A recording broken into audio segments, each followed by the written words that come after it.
गायत्री मंत्र, सद्बुद्धि का मंत्र।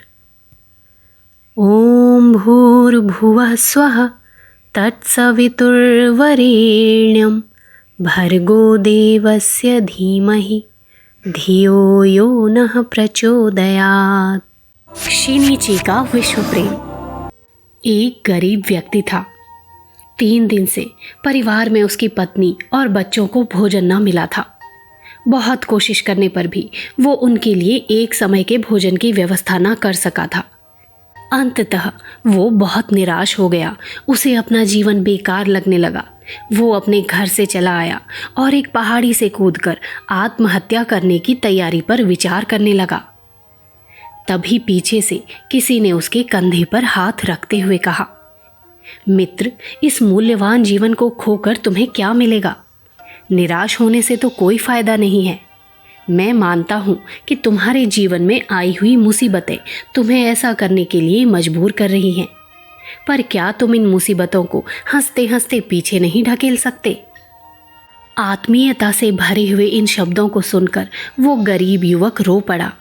सिसकियां भरकर उसने अपनी मजबूरी की सारी कहानी सुना दी।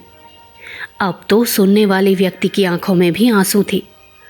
ये सहृदय व्यक्ति जापान के प्रसिद्ध कवि शिनीची इगुची थे। उस युवक की परेशानियों ने भावुक कवि शिनीची को बहुत दुखी किया। उन्होंने वहीं ये संकल्प किया कि मैं अपनी कमाई का अधिक से अधिक भाग ऐसे लोगों की सेवा में लगाया करूँगा जो गरीब और अभावग्रस्त हैं। उस समय कवि शिनीची ने उस युवक के परिवार की भोजन की व्यवस्था के लिए उसे कुछ रुपये दे दिए, पर घर लौटकर उन्होंने एक गुप्त दान की पेटी बनाई और शहर के मुख्य चौराहे पर लगवा दी।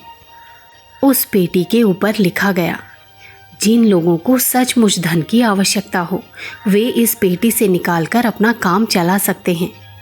ये धन यदि सचमुच गरीब और अभावग्रस्त लोगों की सहायता में लग सका तो मुझे बड़ी प्रसन्नता होगी। धन्यवाद। उस पेटी पर किसी का भी नाम न लिखा था, क्योंकि शिनीची कर्म और सेवा में विश्वास रखते थे। वो प्रसिद्धि पाने और प्रशंसा पाने के लालच से बहुत दूर थे। संसार में भाईचारा फैलाना और गरीबों की सेवा करना जिन लोगों का लक्ष्य होता है वे कभी नाम कमाने की इच्छा नहीं रखते। दूसरे के दुख को अपना दुख समझकर उसे दूर करने का प्रयास करना, उनका ये गुण ही उन्हें महामानव बनाता है।